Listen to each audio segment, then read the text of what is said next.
Hi అండి, నేను మీ దీపిక. పిల్లలందరూ ఎలా ఉన్నారు? బాగున్నారా? అందరూ ఎప్పుడు బాగుండాలి, నేను అదే కోరుకుంటున్నాను. ముందుగా అందరికీ హ్యాపీ సండే అండి. ఇప్పుడైతే ఈ కందగడ్డలతోనైతే స్వీట్గా చేసుకుంటున్నాను. అది ఎలా ఏంటి అనేది అయితే ఈ వీడియోలో ఫుల్గా చూపిస్తాను. ఎక్కడ వీడియో స్కిప్ చేయకుండా చూడండి.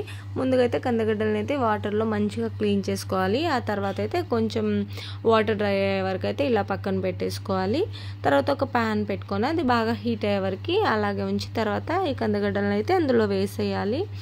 ఇంకా తర్వాత అయితే దీన్ని షుగర్తో చేసుకుంటున్నాను. నేను దీన్ని బెల్లంతో కూడా చేసుకోవచ్చు, ఇష్టం అనమాట. నేనైతే షుగర్తో చేసుకుంటున్నాను.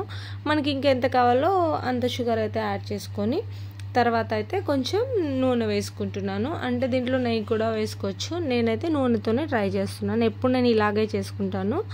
సో కొంచెం నూనె కూడా సరిపోయేంత యాడ్ చేసుకోవాలి.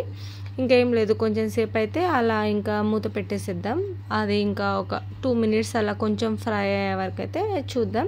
తర్వాత ఒకసారి అయితే ఇప్పుడు అది ఎలా ఫ్రై అయిందనే చూద్దాం. ఇప్పుడు అది మంచిగా నూనె షుగర్ అంతా యాడ్ అయ్యి ఫ్రై అవుతుంది, మనకు అనిపిస్తుంది కదా.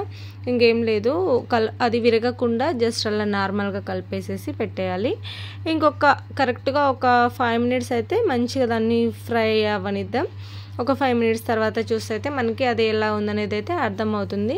చూస్తున్నారు కదా, ఇప్పుడైతే ఇది మంచిగా ఫ్రై అయితే అయిపోయింది, మనకు క్లియర్గా కనిపిస్తుంది. ఒకసారి మనం అలా ప్రెస్ చేస్తే అయితే మనకు అది మంచిగా ఉడికినట్టుగా అనిపిస్తుంది. తర్వాత అయితే ఇలా జ్యూసీగా ఉంటుంది. చాలా ఇష్టంగా తింటారు పిల్లలు కానుంచి పెద్దవాళ్ళ వరకు. నా వీడియో నచ్చితే అయితే లైక్ చేయండి, షేర్ చేయండి, కామెంట్ చేయాలండి. అలాగే నా ఛానల్ కొత్తగా చూసిన వాళ్ళు ఎవరైనా ఉంటే ప్లీజ్ సబ్స్క్రైబ్ చేసుకోండి. పక్కనే ఉన్న బెల్ ఐకాన్ ఒకసారి క్లిక్ చేస్తే నేను పెట్టే వీడియోస్ అయితే మీకు నోటిఫికేషన్ ద్వారా వస్తాయి. ప్లీజ్ సపోర్ట్ చేయండి. Bye friends.